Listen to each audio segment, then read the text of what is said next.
just to immediately get off topic and get this out of the way, been listening to a new podcast called Real Dictators, and I was sad to find out that it's not about cock potatoes. Zing!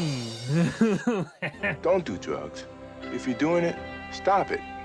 Get some help. Welcome to After School Special.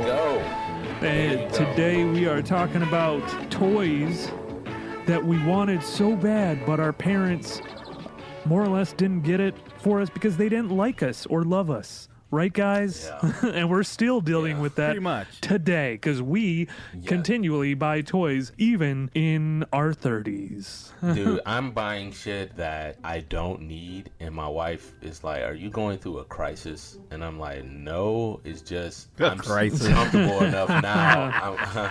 I'm comfortable enough now. It's not a midlife crisis because it's like I'm in my 30s, but I tell her like I'm comfortable enough now where I can get it, and I don't give a fuck if somebody else cares about it. You know what I mean? Yeah, my whole thing is like, what is it? My brothers even say it to me sometimes, or my dad or my mom is like, "Why are you buying that? That's just such a waste of money." Fuck you! You didn't give it to me when I was 6. Absolutely. So you are making up for it. Yes. For well, me? Yeah. Fuck like, yeah. I don't know if you guys know the rapper Logic. Mm-hmm. So Logic, he retired from rapping because he kind of said he hit his pinnacle and he wanted to focus on being a father. In the cusp of his retiring, he spent $200,000 on a Pokemon card, Charizard, I think. I forget Holy what it shit. is. But he said when he was growing up, he couldn't afford a pack of Pokemon cards. So, it was kind of a culmination of being able to buy this expensive Pokemon card and relive that childhood that he couldn't get, because he said him growing up, he remembers trying to trade food stamps to get them. And it sounds fucked up, but I mean, for you as a kid, when you really want something and you want to be a part of that circle and you can't get it, you have to find other ways to adapt. Mm-hmm. And you tend to get alienated when you don't get the shit that other people have. These aren't shoes, but look at Jordans. People who couldn't afford Jordans growing up, they were wearing like, the Starberries or something from Payless.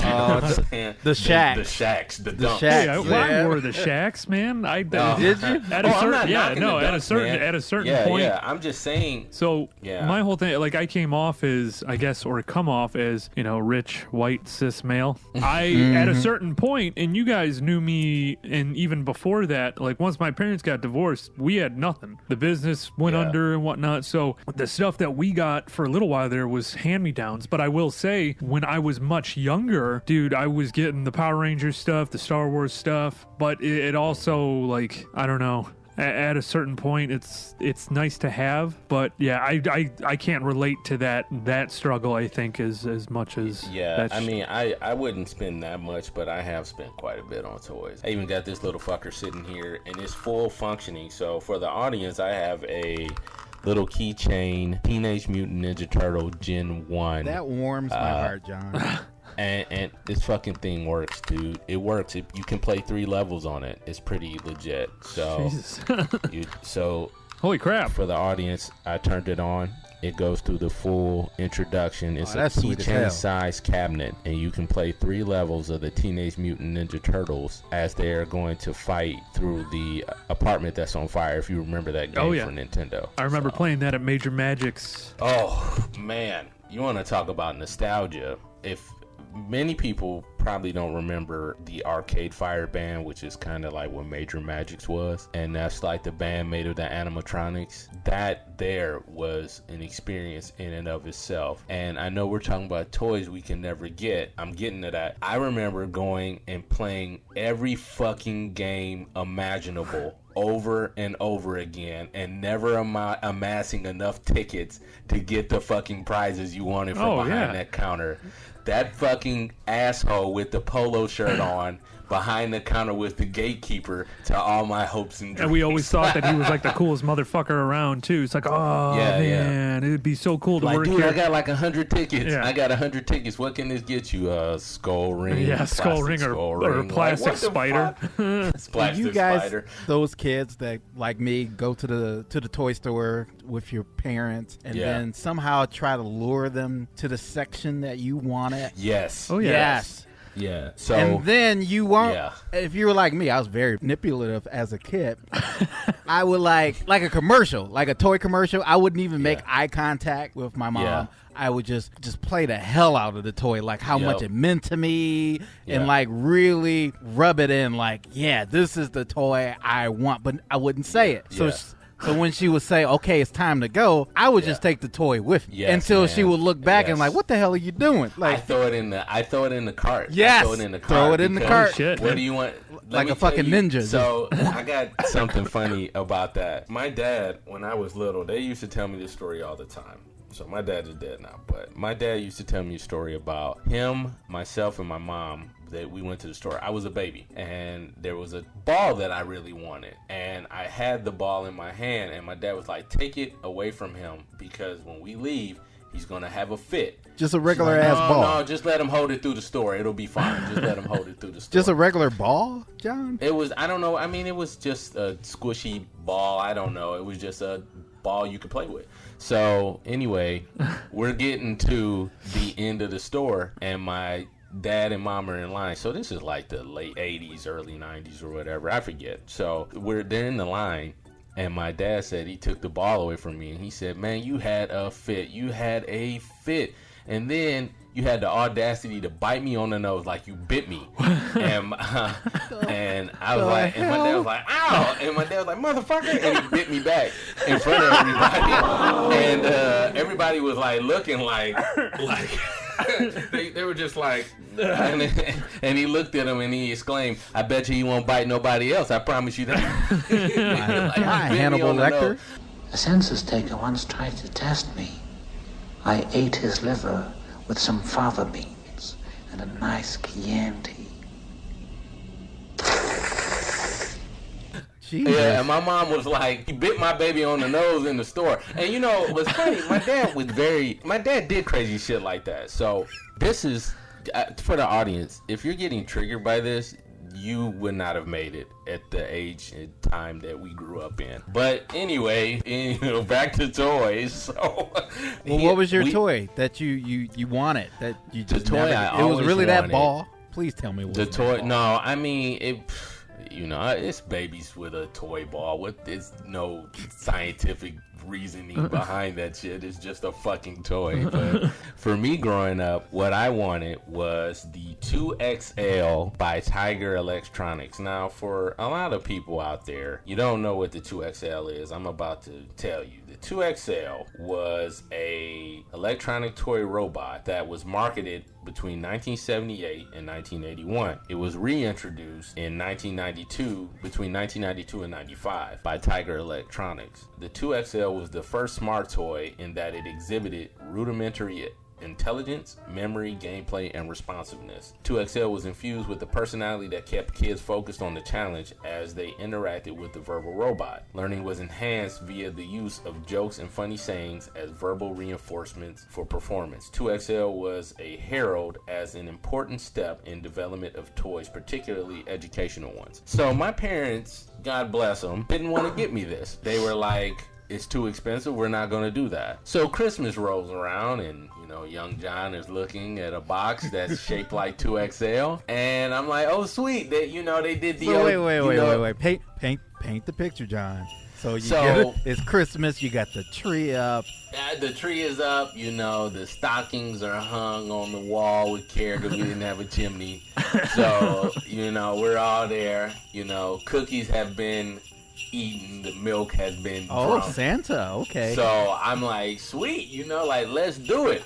So we go in there, and I'm opening up my presents. First present, Jurassic Park sleeping bag. So naturally, I'm happy about that. My brother, got a stuffed Daffy Duck in sleeping pajamas. I remember that. He loved that. It was Daffy Duck in pajamas, you know. So we were pro-black, you know. So anyway, so then the next gift that comes up is for me. So I open it. I'm thinking, man, it's 2XL. It's 2XL. Lo and behold, it's not 2XL. It's another fucking robot that's not a robot. It's that smart board. That fucking board that's like teaches you how to do multiplication and shit. I think it's by Tiger. Like, she speaks to you like, hello, let's learn multiplication. And you go through and you learn all that. And I was just like, what the fuck? Like, I was so ain't nobody trying to learn. Mad. Yeah, like the audacity to learn on this smart board when you know good and damn well. I felt gypped by Santa, but it was in that conversation that they're like, you know what? They just pulled the rug from under me and said, look, ain't no white man coming to this neighborhood. We got you this. Couldn't afford that. The end. I was just like, fuck! So, you know what? You're not even saying the worst part. That was it, dude. I don't know about you, but when I got up on Christmas, one of the first things I did after I opened all my gifts, my friends, we would call each other. And the worst part is, if you don't get the shit that you wanted and your friend calls, the worst part is not only telling them you didn't get the shit, the worst part is leading up to that shit, you were telling your friends you were going to get that shit. And you told them like, okay, when I get mine, we're going to do this with it. And then when you don't get the shit and you make oh my God, it's the worst. Cause you be like, yeah, you know, I got some socks. It's the worst feeling in the world, dude. Pants. I know, I've gotten socks too, and I'm like, this isn't something you could have got me like throughout the year. You had to wait till fucking Christmas. Well, we're parents. Funny note, I love socks now. Like, yeah, I know. Fuck that. It's a present. I fucking love clothes. Like, that's what I want. When I give presents to my kids, clothes, I give them shirts, and they look at me just how I looked at my parents when I was little. I'm like, fuck that. That's a present. Yeah. Right. Yeah. Christmas is for my son every damn day because I only have one. And when I'm out, I'm always looking to get him something too, you know, and that's just how I am, you know. I'm like, hey, he might like this, and that's what I do. So when Christmas come around, my wife likes to go through the whole big song and dance of, you know, putting the tree out, making sure everything looks legit, you know. And so the big one that keeps popping into my head, because there were multiples, but the one that stuck with me and that probably has scarred me for most of my adult life is the the Teenage Mutant Ninja Turtles. It was the van plus the party wagon. Oh, the party wagon. And the actual sewer setup. Yes. Yeah, I had gotten all 4 Ninja Turtles because that's all I asked for was that Ninja Turtles, and my mom ended up getting like a Volkswagen bus. Like she couldn't get the actual party wagon, so she got like a Volkswagen bigger like bus thing. Yeah, and she's like, well, it's the same thing, right? And I'm like, no, it's not the same goddamn thing. Me is like a fucking 7-year-old swearing at my mom. No, that wasn't. Yeah, that's like you have the whole Ninja Turtle set, and the only thing she could get was the Ecto 1. And you're like, are you fucking serious? Little child it's not even the same. It's totally different. God damn it. Imagine myself being like a little Cartman. What age But think about this, though. I think I had to have been, probably first grade. What, they came out in 1990, I think. Yeah. The toys. Yeah. Jesus. So, first grade. But think about this, though. You set trends, though. You know what I'm saying? Now, in this day and age, people would appreciate that. They would look at you having Ninja Turtle toys coming out of a Volkswagen van, and you would, at this point, be a Hildeberg Project prodigy. You know what I'm saying? Because Heidelberg, a lot of people don't know what that is. The Heidelberg Project is a art piece in Detroit. My grandmother used to affectionately call Ghetto Disneyland. Ghetto Disneyland. Look it up. Like that's what it was, dude. We live right up the street from There's 2 different Disneylands in Detroit. There's the Detroit Disneyland, and then there's Hamtramck Disneyland, which is that the one in Detroit. Is that? I haven't been to the Hamtramck one. No, it's still there. They want to tear it down, though. Someone is constantly burning the buildings, but he keeps rebuilding it. But I don't know exactly, and they can't figure out who it is. People say that it's him that's doing it. Yeah, and he put like stuffed animals, nail stuffed animals. Yeah, it's like that. It's like that Candyman movie at the end where he burns the piles. That's Candyman. Yeah. The story is that he didn't do that as an art piece. He was trying to notify, like, hey, drug dealers, stay here.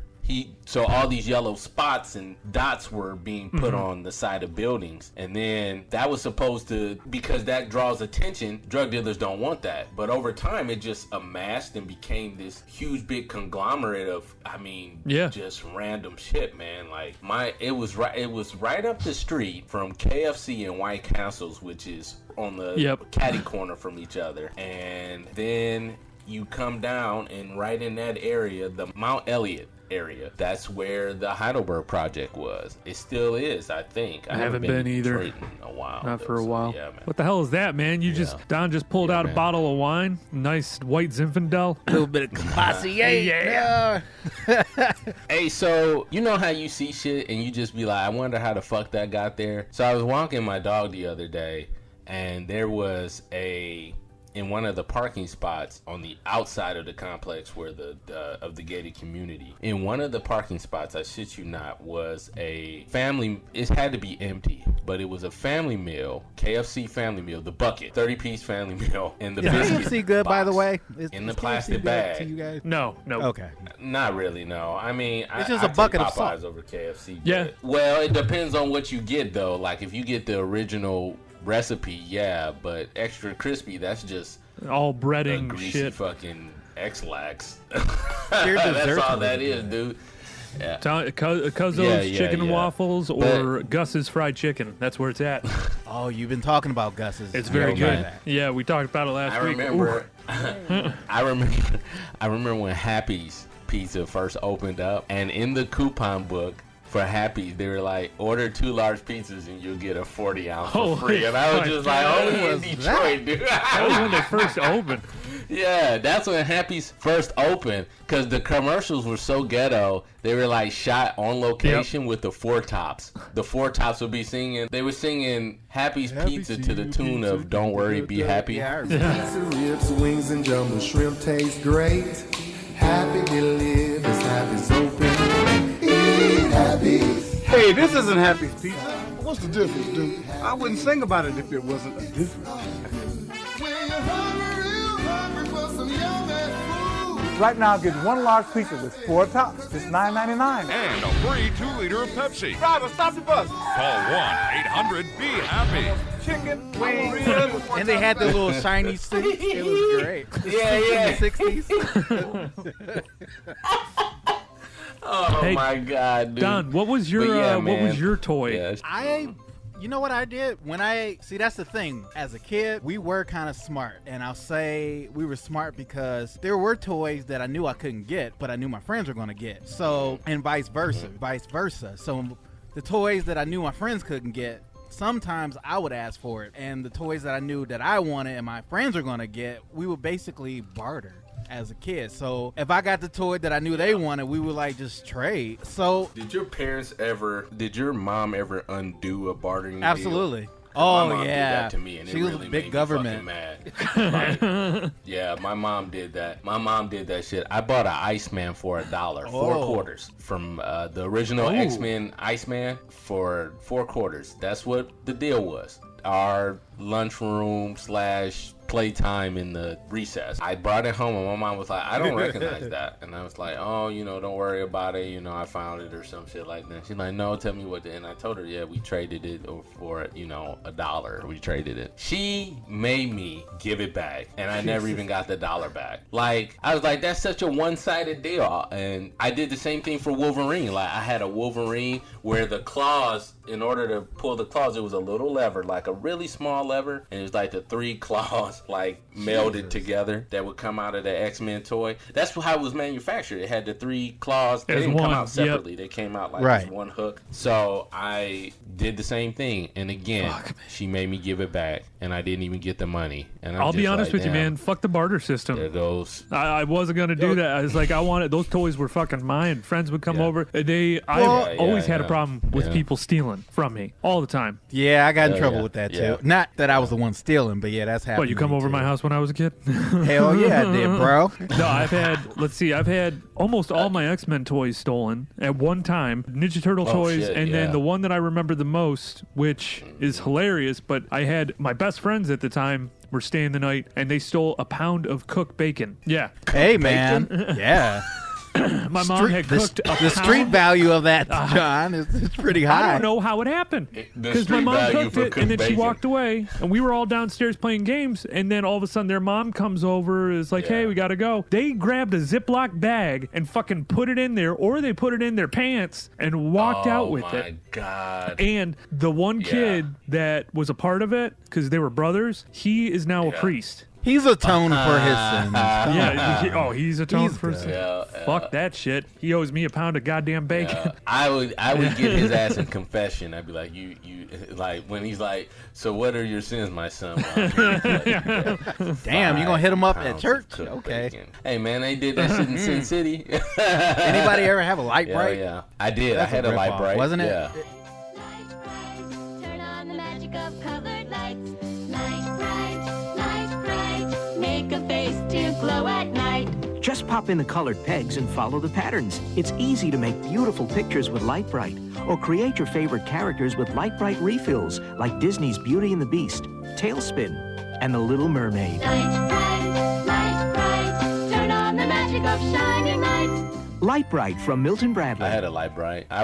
I remember having that and doing the clown and it didn't come out right. Oh, you got a fucked up clown? Trying to put the clown picture. So I had a Light Bright and I had my dad bought me this little puppy that had like a cord that came from it and you would push the button and it'd go, arf, arf, arf, arf, and it'd flip. I used to test toys in the store. My cousin. Just to see if I wanted to make my mom or somebody buy it. I would just test it out first. I would do that a lot. Yeah, that toy, I don't know if you can really find that original one. You probably can find remakes of it, but my cousin broke it. He was so mad at her because she would always come over and break my shit. Like, she was a bully. I had a little tabletop Donkey Kong game. Like, it was an orange box with Donkey Kong on the side, and you would play it, and you could play Donkey Kong. You had the little joystick, and you Is that the toy? Up. It was a green and black screen. No, that's making that sound. That was a little arcade game. No, that's my dog down there. It's right on cue. It's the smallest one that thinks she's the fucking bravest. That's usually the one. Barking to be barking. I would actually say that I was kind of a bully too when it came to toys. Yeah, no surprise. We've learned a lot from you. I remember. Aaron. Yeah, we've learned about your fucking cartel days. I remember there was this kid that came over. You remember? Okay, so it technically wasn't a toy, but was a toy. It was these graham crackers that were Ninja Turtles, and you could get like a Ninja Turtles bowl or something. And I remember this kid came over and he had it, and I grabbed it from him, and I'm eating them, and he's like, "You have to share dough too." And I'm like, "No, I don't." And then I walked away. I just ate his whole fucking box of cookies. Yo, man, you're talking about with graham crackers. Do you guys remember Dunkaroos? Hell, come on, man. They sell those still. Well, they were gone for a little bit, but they came back. People asked for them to come back. Yeah. I was getting mine from Amazon. Like, I was like, they were coming from Canada. I was like, I need this shit. I need my fix. Like, the Dunkaroos. Like, do you remember snacks from in the day? Well, yeah, toys and shit. Do you guys remember snacks from around that? Fruit by the foot, the fucking Capri Sun, where the kids turned into the fucking silver blobs and shit and be T1000. Zooming up. They did a commercial. Were you like me, guys? Yeah. After school, I mean, shit is title of the show. After school, we would go home. Had your little lineup, the hour block or 2 hour block. Did you have a specific snack that you always ate? Because I did. Oh, dude. Yoo-hoos and hot Cheetos. I don't know why. Fuck. I know, it's gross, but it's a specific snack. No, neither did I. I think I Gushers. Yeah. I love Gushers. Gushers, yeah, those were good, yeah. Gave you the shit. I'm trying to think if I had anything that was on commercial during, like, anything that I was watching, I probably bought. Oh, yeah. Remember how big Chef Boyardee used to be back in the day? Yes. Like, the ravioli was fucking fire. Like, when you were at school and somebody pulled a thermos on, like, steal that shit. Did you guys barter at school for lunch, too? Sometimes. Did we talk about that? For lunch? I remember one kid used to say he brought in like a thermos or whatnot, and he was drinking out of it. And I was like, why do you have that? He's like, I get sick, so I need it. It helps me. It keeps me decongested or blah, blah, blah. Something like that. Like, let me have a sip. He's like, it was sugar water is what he told me. He's like, let me have a sip. I want to taste it. And I tasted it. I'm like, motherfucker, this is pop. I call his ass out in front of the Maybe he was drinking Coke. Yeah. You old snitch. I don't give a fuck.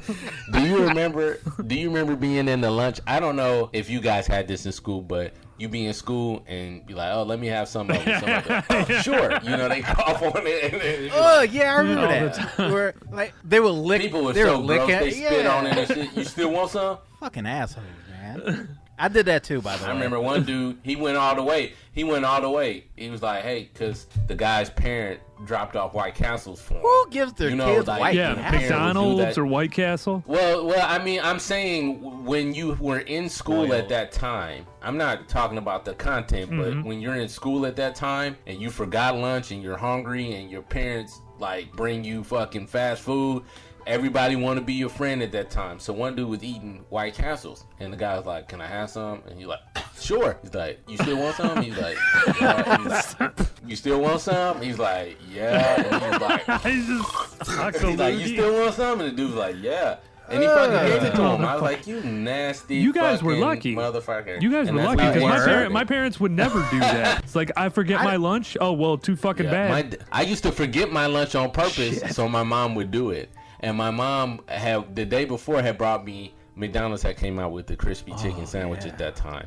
She brought me that, and I was just like, oh, this is so good, I want it tomorrow. John. So then the next day I forgot my lunch, and she brought me the grilled chicken. I was just like, well, I guess this train is over. I always did like the hot meals at school. It's like, so whatever they had, I ate. Yeah, man. Yeah, the best hot lunches at school. I might be saying it wrong. You never had a hot meal, Aaron? The best hot lunches. Dude, The best hot lunches were the pizza, the ravioli, the rib sandwich, and the fucking meatballs.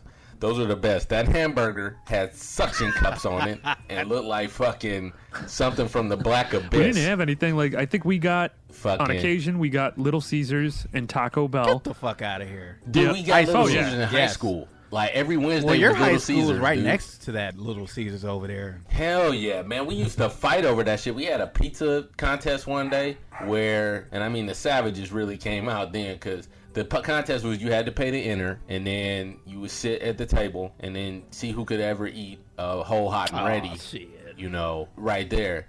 Man, I remember we did that shit, and then she was like, and then the teacher was like, free for all, and everybody fucking jumped in there. Was like, I was in that bitch you fucking guys were barbarians. I tried to unhinge my fucking jaw, dude. I tried to go boa constrictor. I was like, were you the kind of person that would put ranch on your pizza? Yeah. Yes, ranch on So pizza. we're not gross then.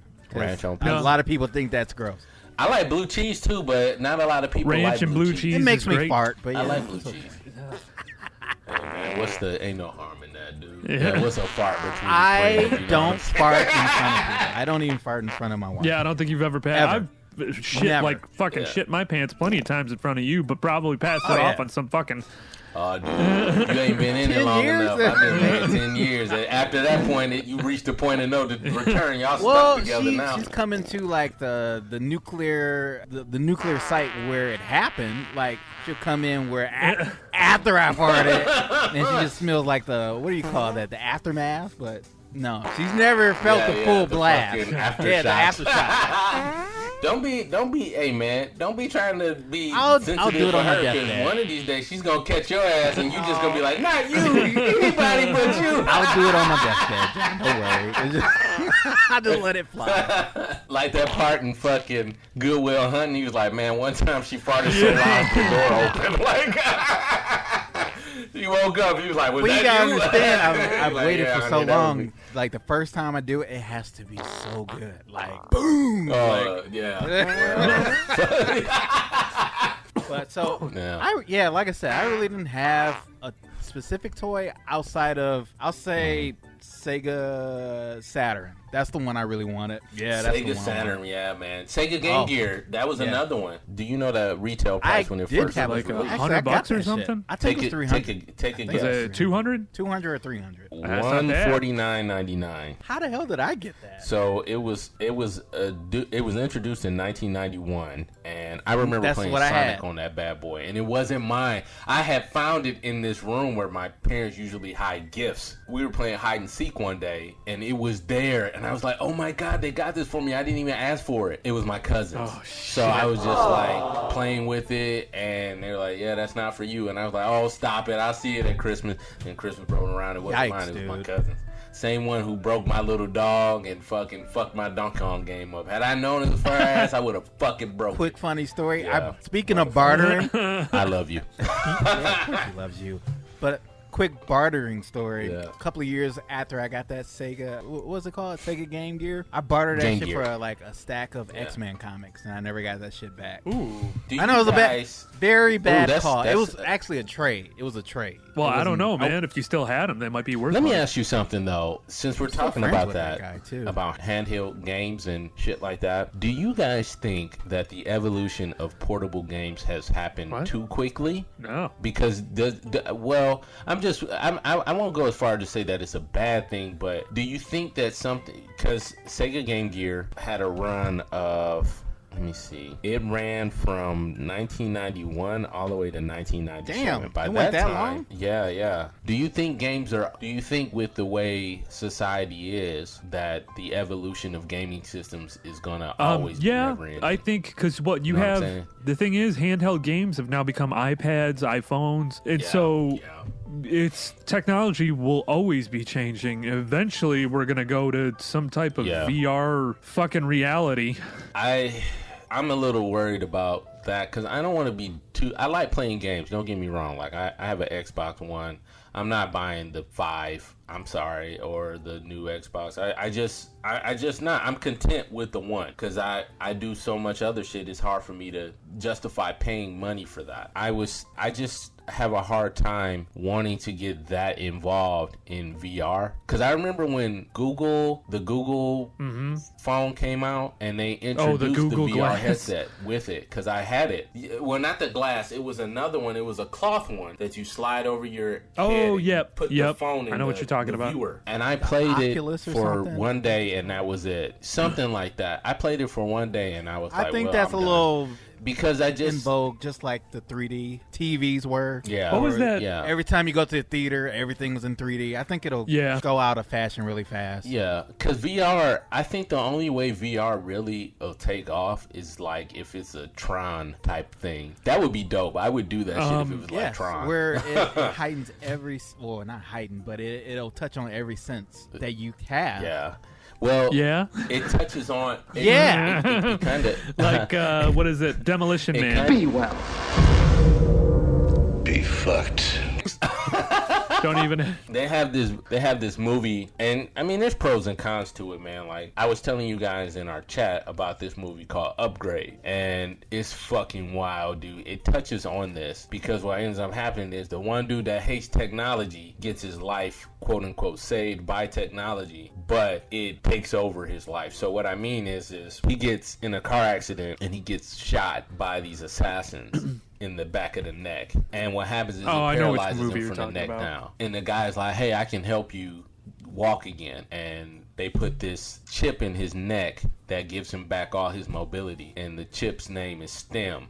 And he's like, "Hello, Dave." And he's like, "What? Like, who is this?" And he's like, "I can find your girlfriend's killer, Dave." And it's just fucking wild, dude. And I'm just like, man, all the shit he went through with that fucking thing, I was like, I would never want to be tied to the net like that. But it was pretty good though. Oh, it's good. Like I wouldn't classify it as a horror movie. It was classified as a horror movie. Did you know that? A lot of movies I've seen lately, it's been horror. Well, the guy who was doing it is known for horror. The guy who was doing the kill count is known for horrors. And I want to shout him out, James A. Janice, for the Dead Meat channel on YouTube. He's from Detroit. Guy is phenomenal. He does kill counts for every movie. Like I watched the kill count for Tales from the Hood, and he did a fantastic job. Like it's just really good. Like he does a lot of movies that are off the beaten track. So Sleepaway Camp, shit like that. So him and his girlfriend do that. Turned me on to a lot of good movies like Hereditary. I had never heard of it till I watched that. It's good. It's not great. It could have been better. Yeah, man. Actors they had to portray those characters did a great job because they took it seriously. But I just had some issues with it. Yeah. That I thought it could have been better because put yourself in that situation. If basically they're saying the devil exists and all the evil exists, what's your first thing you're gonna do? Just like all the movies that did a good job of doing what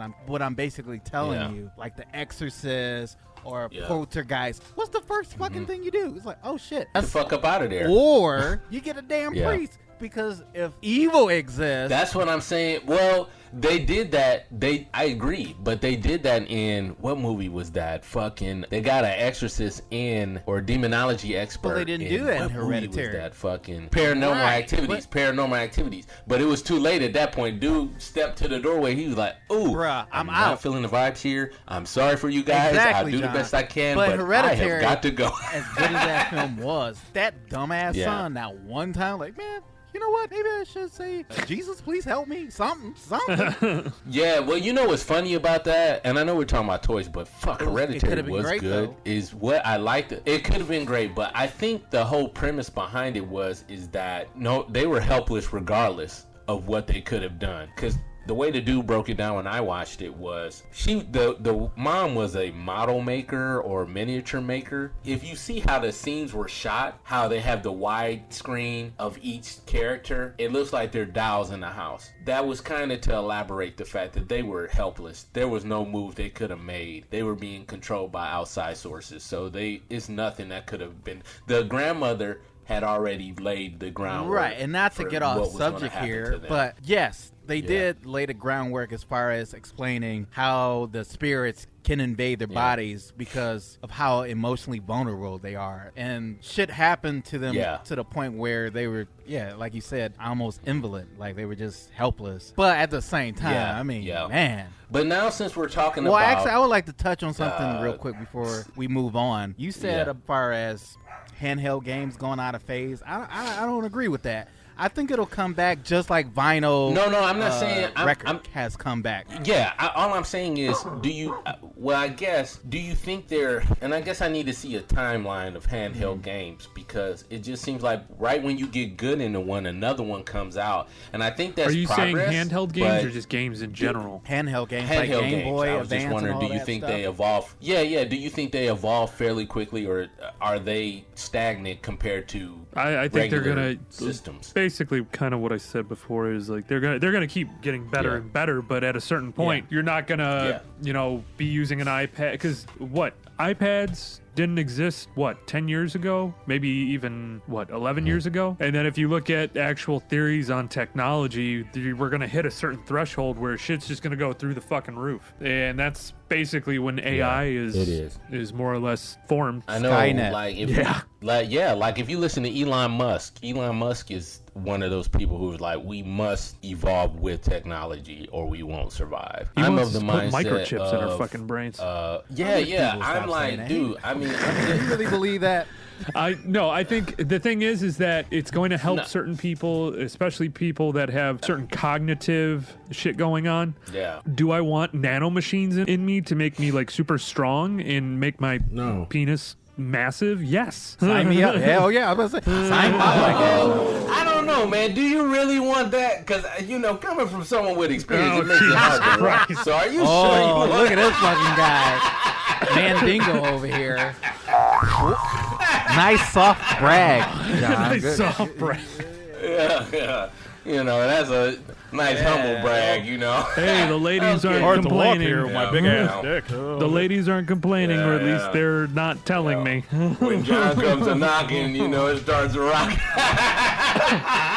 Hey, man, so we were talking about Satan. What were we talking about? We were talking about Satan. Yeah, so in all seriousness, though, I do think it's interesting where technology is going. I do find myself craving nostalgia more than ever now. We've talked about this in the podcast before. So I enjoy conversations like this because 2XL, I would still get it. Would I use it for anything? Probably not.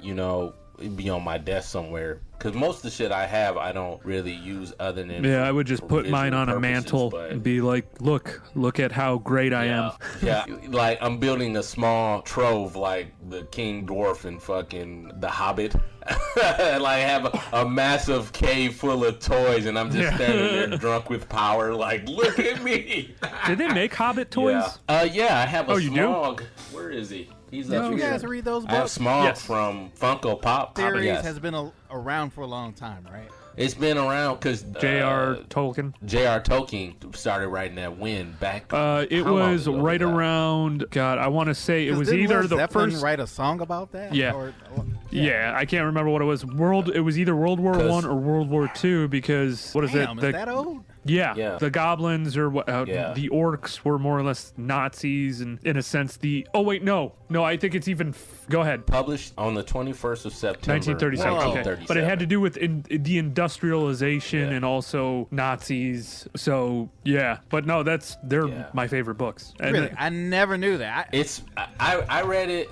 I read The Hobbit in high school, while everybody else was, and there's no knock on that, other people were reading ESPN magazine and shit like that. I read The Hobbit. I loved it. Like, I've always got lost in books like that. Hey, I'm a Potterhead. I like Harry Potter too. Like, I like mythical shit like that. Like, it's fun for me to read. It didn't cross my radar until high school. I didn't know it was that old. And there's other authors who are pretty well, like the C.S. Lewis, The Lion, the Witch, and the Wardrobe. That's another good series because J.R. Tolkien and C.S. Lewis were best friends. They actually hung out. So The Hobbit was the only book because I went to Christian school for a little bit and they didn't allow literally anything. It was like milquetoast books. We had Jurassic Park, Jesus. And lots of Jesus, lots of Mary Magdalene, and she's a whore.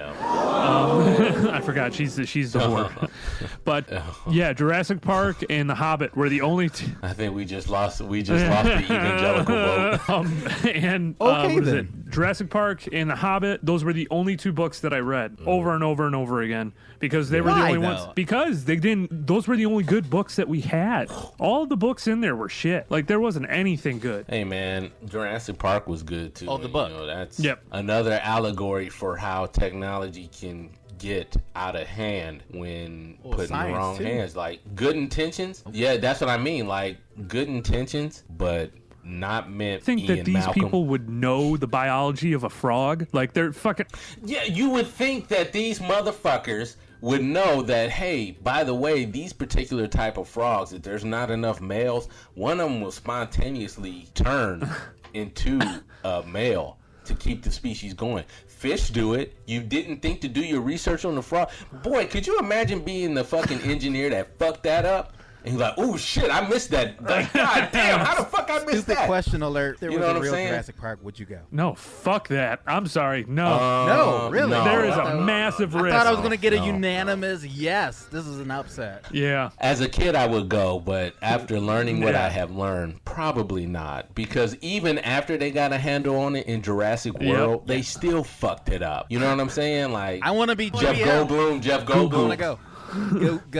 Okay, well, Jurassic Park toys. That was actually another thing. The T-Rex. I played the video games, but yes. Yes. I didn't get those. I wanted them. And you know how you could tell you had the commercial always told you, if you want to know you have a true Jurassic Park toy, just look under the ribs. Because under the ribs was the Jurassic Park brand, the JP. Yeah, so it'd be like, they had battle action, like the fucking T-Rex. You could pop out one of its sides. Which is smarter than because you can get like dinosaur toys at a dollar store. My son is a huge Jurassic Park Godzilla fan. Like, he just loves fucking smash them up, destroy. He's getting into now, it's a sensory thing, this little cartoon called Gujitsu, and what it is another mutant series that's alright, man. It's actually alright. So Gujitsus, what happened is this meteor strikes a zoo with this goo that turns the animals into the warriors of Sounds Gujitsu. Like an anti-Semitic term. And or somebody randomly no. Skeet, skeet, skeet, skeet, skeet. Yeah. Well, anyway, they get hit with this slime that turns them into humanoid animals that makes them stretch really far, like they can like Stretch Armstrong, and they master the book of Gujitsu. What is it, just a hustler? And shit like that. So it's... now you're getting it.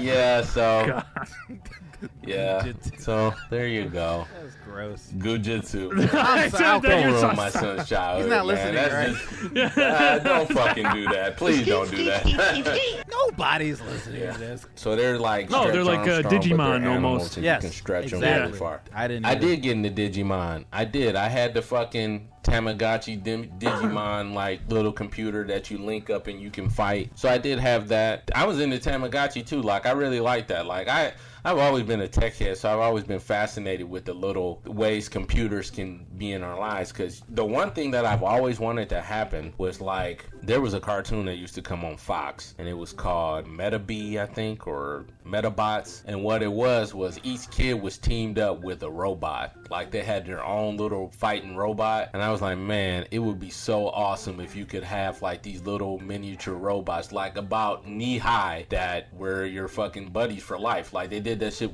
with Mega Man too, a different Mega Man alliteration, where Mega Man was that's your buddy, that's your AI, and how you fight is you jack into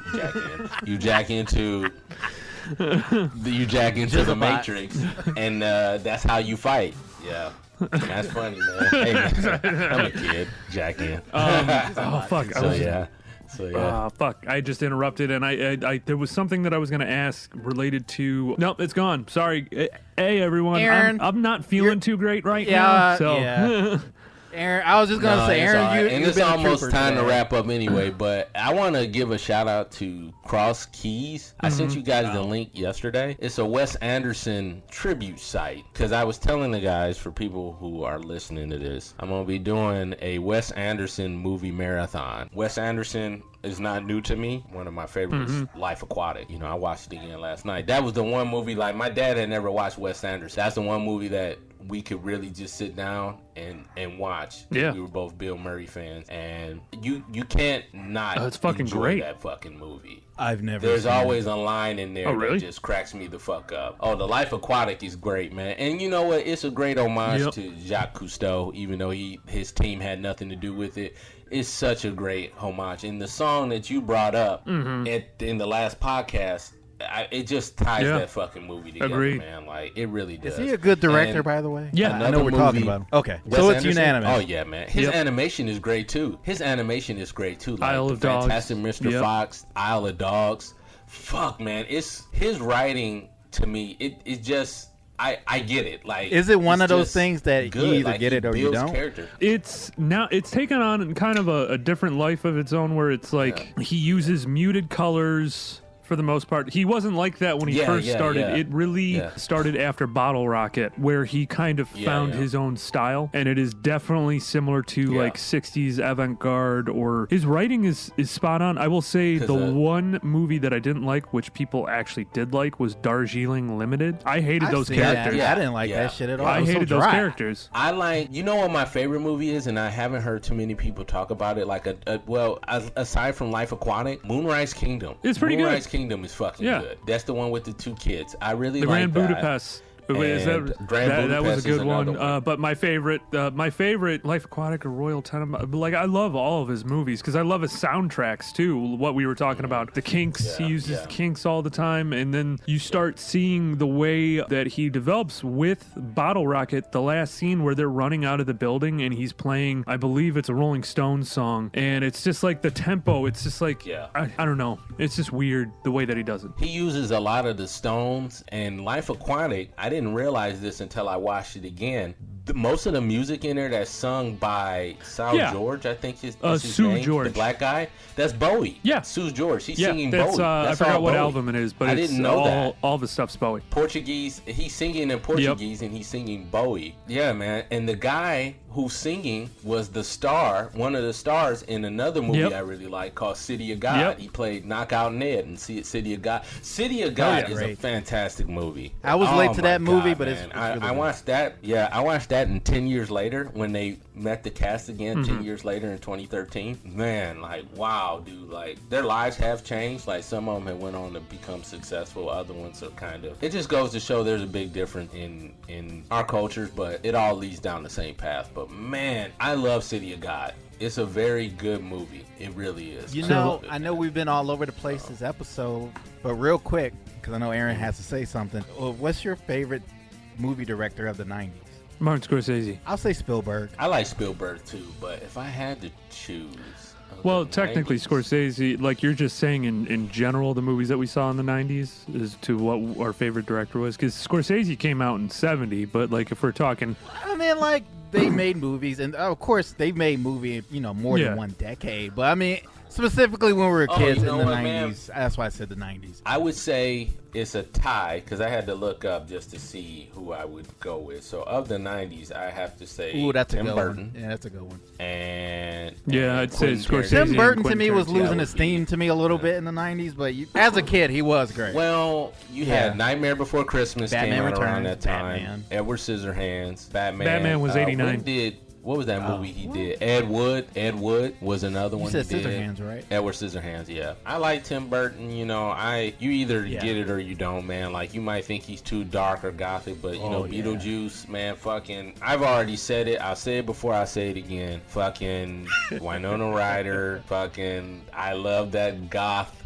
Dark fucking life is John's little kid boner fucking, is coming up again. Jesus. Yeah, man. Like for some reason, I've always had a thing for Lydia Dietz, dude. Like I've always had a thing for her, man. Like I like that macabre, like bitches brew, stirring fucking cauldrons into night. Like I like that. I might just have a thing for witches.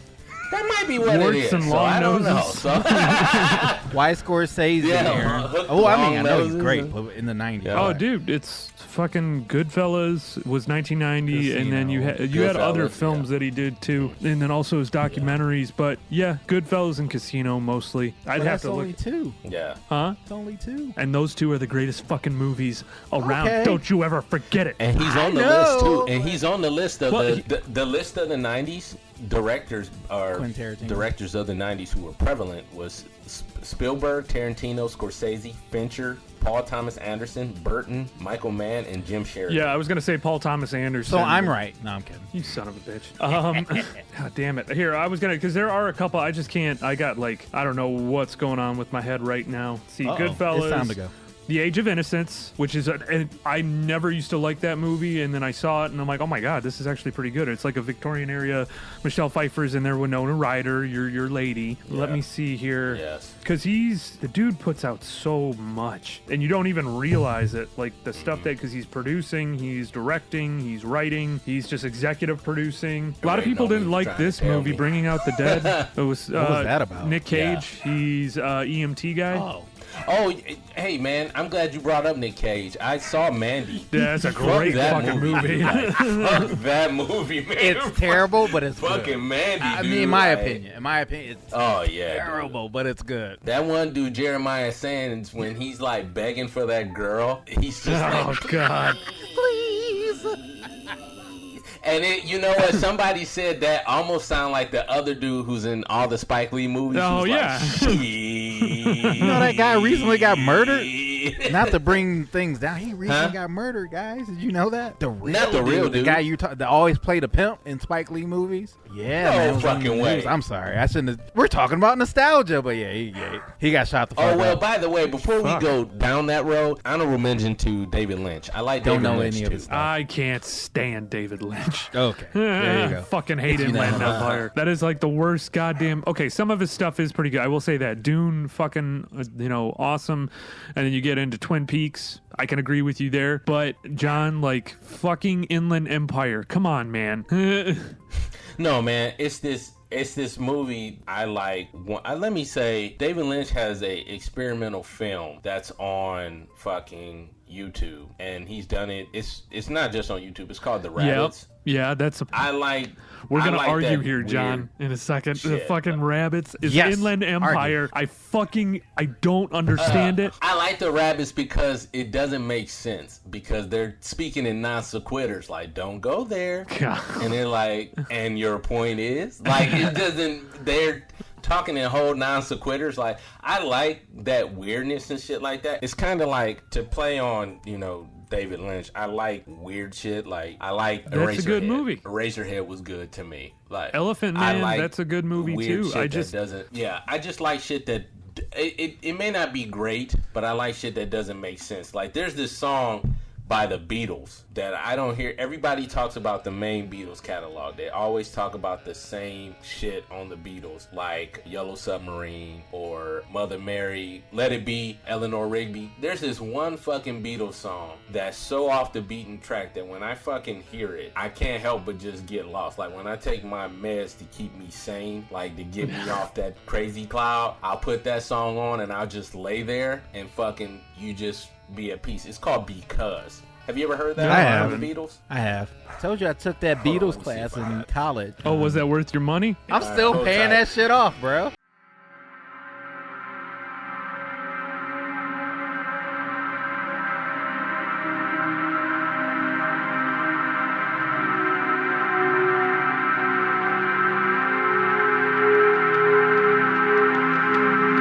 Guys, it's Aaron. You think you could do me a big fave? Wherever you're listening to this right now, rate and subscribe. Find new episodes where you listen to podcasts and look for us on all the social media sites and Gmail at afterschoolspecialpodcasts@gmail, afterschoolspecialpodcasts at Instagram and Facebook, and afterschoolspe3 on Twitter. And yep, lots of Jesus, lots of Mary Magdalene. Yeah. And wait, no, she's a whore. Yeah. I forgot.